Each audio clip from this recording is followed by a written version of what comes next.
What's up, everybody? Welcome to another episode of Save Crystal. Now, this is usually an audio podcast most of the time, but I will do a video podcast, and today is one of those days. The last time we done a tier maker video version of the podcast, I ranked the Resident Evil games because most of you know I love Resident Evil. Well, I also love Tomb Raider, and that's what we're doing today. We're going to rank the Tomb Raider games, the main ones in the series. In my opinion, of course, this is all my opinion. This is not, fact. It's just what I think. If you have a different list, great. But anyway, this is a video version. It can be found on my YouTube channel, Save Crystal Gaming. Now, those of you who are watching it live, you're getting the unedited version right now. So when this goes up on the YouTube channel, there'll be music, all that stuff edited into it. But if you'd like to know when I do these live podcasts, the video versions, you can follow me on Instagram. That's where all my stuff is. I used to do it on Twitter. Twitter's terrible, though. Honestly, the only reason I even still have a Twitter is mainly to follow the Tennessee Titans stuff. That's mainly it, to be honest. But other than that, not a big fan of Twitter. There's just a lot of garbage on there. But I do love Instagram, and I always upload stuff on Instagram, stuff in my game room. A lot of you always ask me about my game room, and if I'm ever going to do a game room tour. Eventually it'll happen when I get around to it. I don't know when, but it will happen. But anyway, follow me there on Instagram. It's Save Crystal Gaming on Instagram, all kinds of stuff. And I usually let you know when I'm doing these. Live on YouTube or live on Twitch, either way. Mostly it's YouTube. I don't do a lot of stuff on Twitch, but anyways, with that being said, let's get started.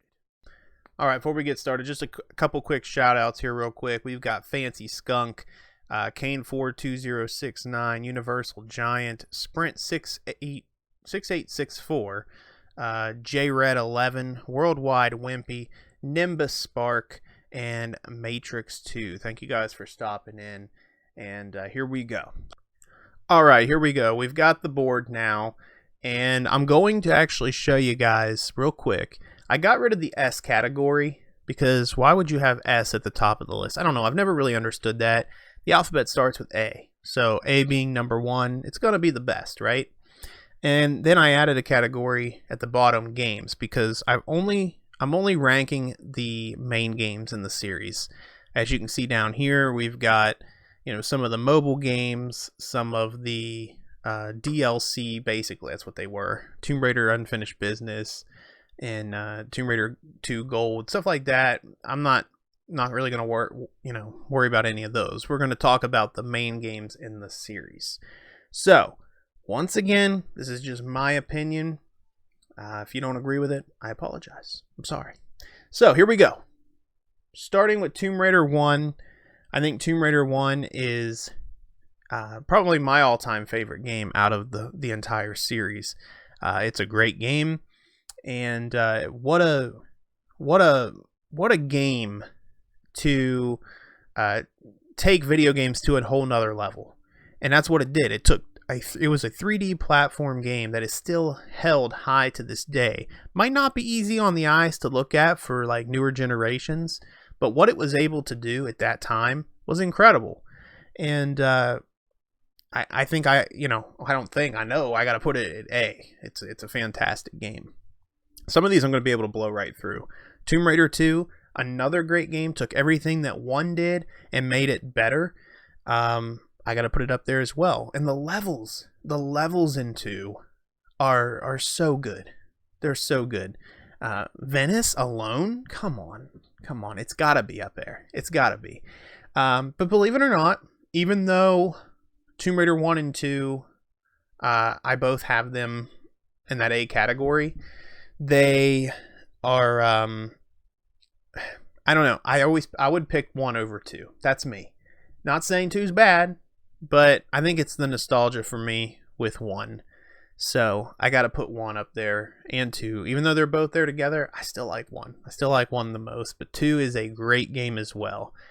Tomb Raider 3, I don't have a lot of, experience with it. because as a kid, I didn't get very far in this game. And the truth is, I didn't have the strategy guide for it. So I was able to work through 1 and 2 because I had the book to work through them. But 3, I was kind of lost. And 3 was good as well. I think the first thing that comes to my mind when I think about what they done different with 3, I know there's different like mechanics and stuff like crouching and but what was really cool about 3 is when Laura shot her pistols, you could actually see the smoke off the pistols, which was really cool. And I don't think 2 done it. I could be wrong though. It's been a while since I've touched these games, but when the guns would fire off, they'd kind of light up too. I think that was in 3. But anyways, 3 is a good game. I'll be honest with you, all of these PlayStation 1 Tomb Raider games are great games, but they just, some of them don't, in my opinion, need to be up there with 1 and 2. And 3 is one of those. And I'm going to put 3 in the B category. 3 is a good game, but I don't know. It just really didn't do it for me. I don't know if it was the levels. They're just, I don't know. Good game, but in my opinion, not at the top. Not at the top.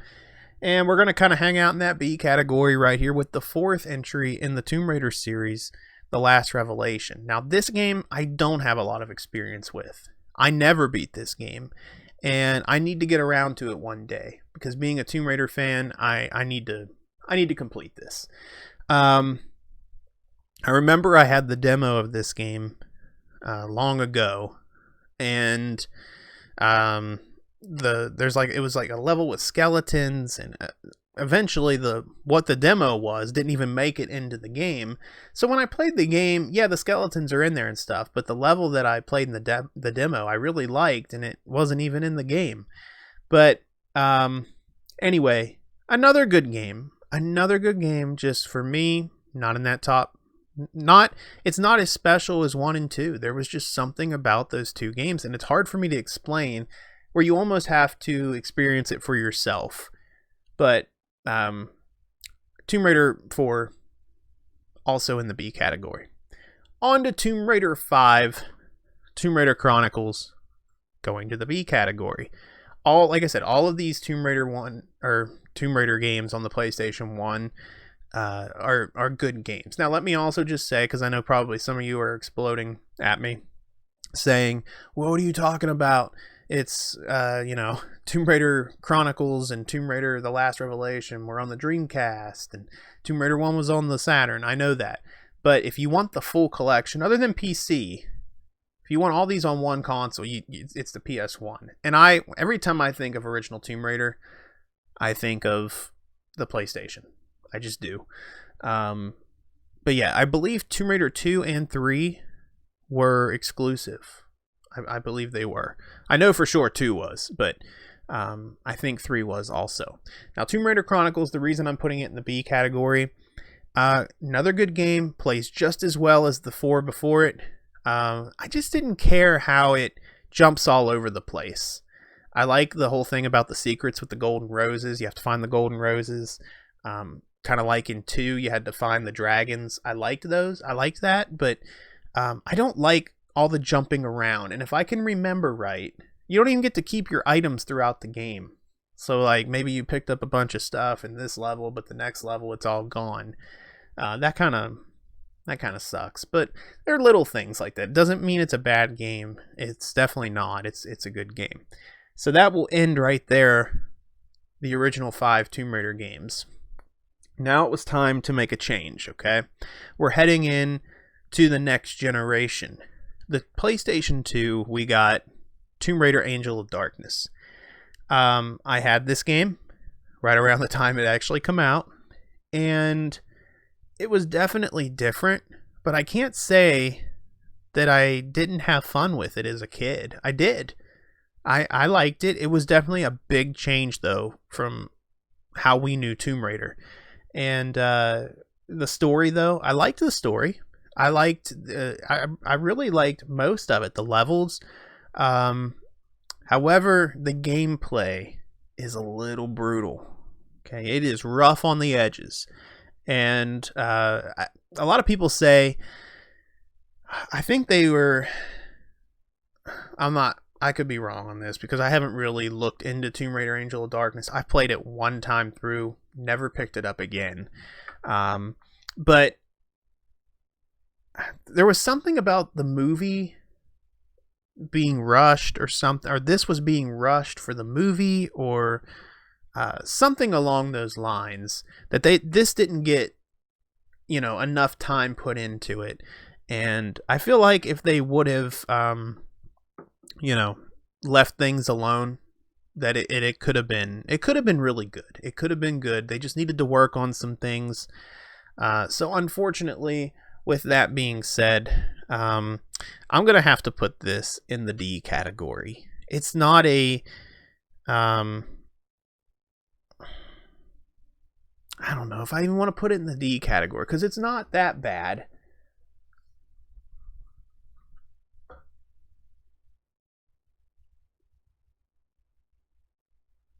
No, I can't put it in the D.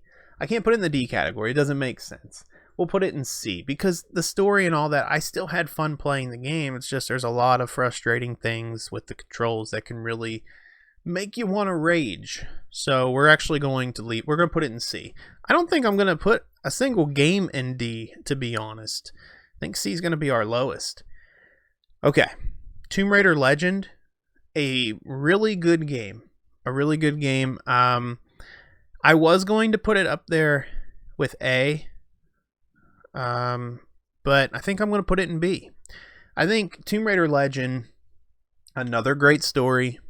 They finally got the gameplay, the mechanics where they belong, and it feels like you're playing Tomb Raider again. We kind of went off on an alternate route with Angel of Darkness, and they got things back where they needed it with Tomb Raider Legend. A great story, great gameplay mechanics. It's all good.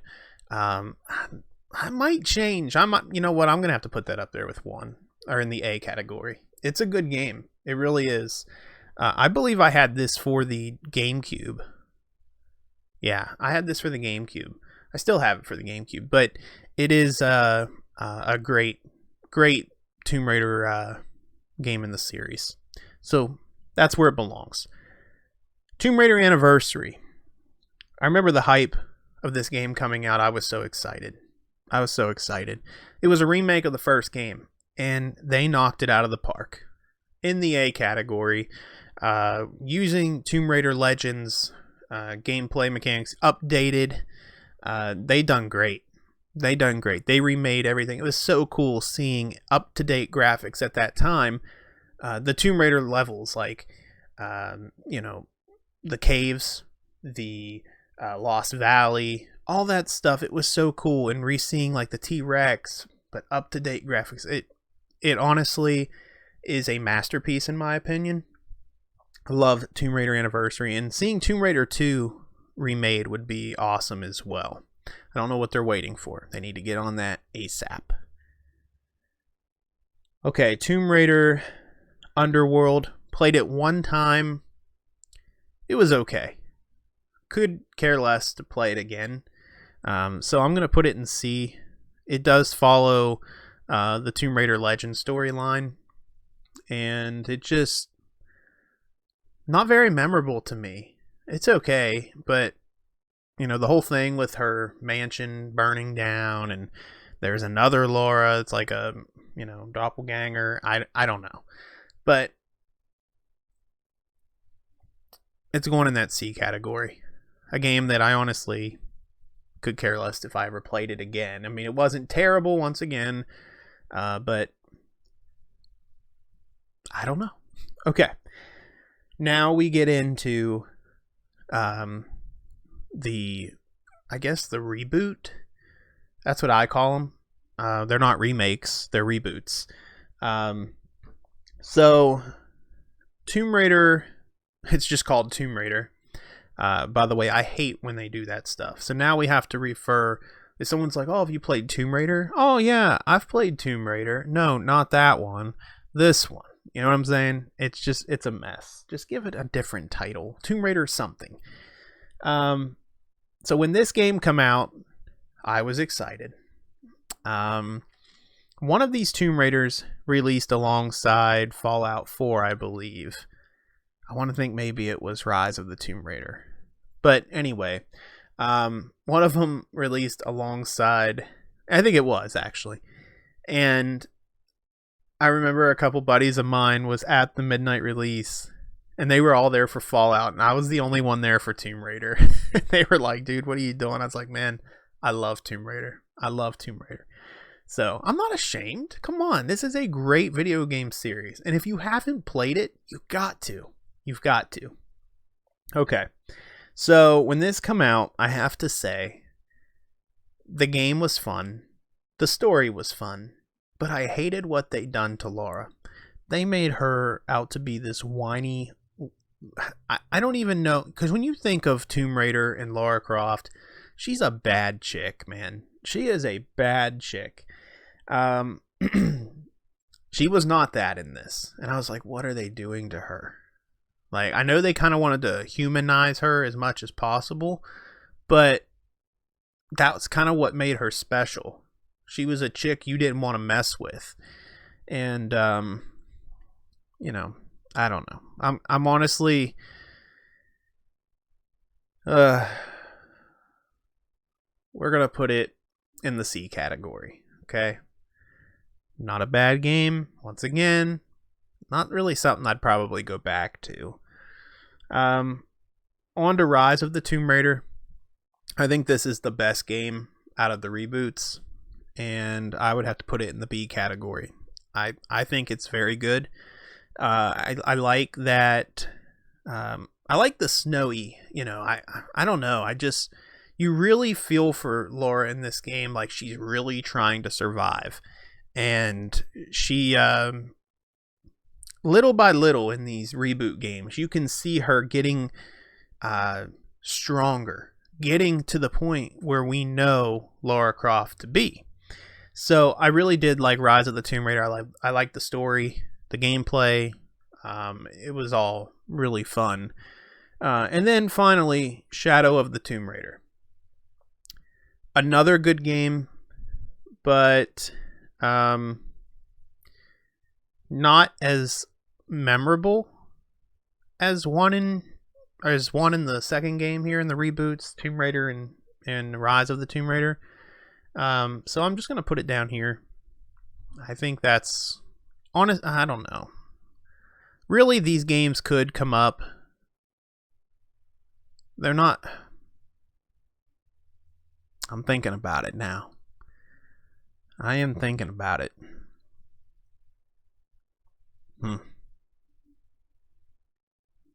Now, I'm going to leave them there. I mean, that looks okay to me. Like I said, none of these are bad games, so I'm not going to put any of them in the D category. Some may argue me that Angel of Darkness deserves to drop down to D, but honestly, I don't think so. I really don't. But Shadow of the Tomb Raider, they should have kept the original ending. I don't know what they were thinking. It all made sense. Like I said, by the time you get to Shadow of the Tomb Raider, you can see that Lara Croft is getting stronger, and, you know, by experience, she is getting to the way that we know her. And these were almost, I guess, prequels to the original games. You know, Laura, just a regular, you know, little girl who is, you know, not the Laura that we know here, you know. And by the time you get to this one, she's starting to get there. And if they would have kept the original ending, it ends with Laura like in her office or whatever and sitting on her desk. You can look it up. It's on YouTube. I think it's called the Day One Patch ending or something like that. Is a letter from Natla. And it's like that would almost set up how Laura come into contact with her in the first game. I would have loved that tie-in. I would have loved if all these games here, 1, 2, and 3, were prequels to the original games. I would have loved it. It all would have made sense. It would have been full circle. I'd have loved it. And I honestly, I think that's why I want to keep this one down here, is because they disappointed me with that end. They should have never patched that ending. Should have never patched it and got rid of it. But anyways, this is my Tomb Raider ranking list here on Tier Maker. I'm happy with the list. Where would you put your Tomb Raider games? You can let me know. I'm going to hang out here in the comments with you guys for a while. This will obviously be edited though for the YouTube channel. So whenever this gets uploaded on YouTube, be sure to check it out.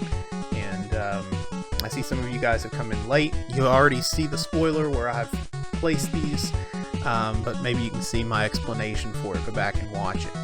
But like I said, this is a podcast, usually audio only, on Spotify, Google Podcasts, Radio Public, different kind of places you can listen to this. But if you'd like to see the video version, you can check it out on my YouTube channel. Sometimes I will do these. And there's a Resident Evil one out there. As I mentioned, it's one of my favorite video game series. Check it out. It's up. You can watch the video. Or if you just want to listen to the audio part of it, that's cool too. But please do subscribe to my YouTube channel, Save Crystal Gaming. Subscribe to Save Crystal, the podcast, wherever it is you may listen to it. And I'm working on getting it on Apple, on iTunes, but we'll see about that. We'll get there eventually. But for now, Spotify, anybody can listen to it. Google Podcasts, Radio Public, Breaker, all kinds of places, guys. Check it out. The Save Crystal podcast, formerly known as the Primetime Podcast. You can find all those old episodes on there as well. So with that being said, guys, that is going to do it for me, and I will see you all in the next episode.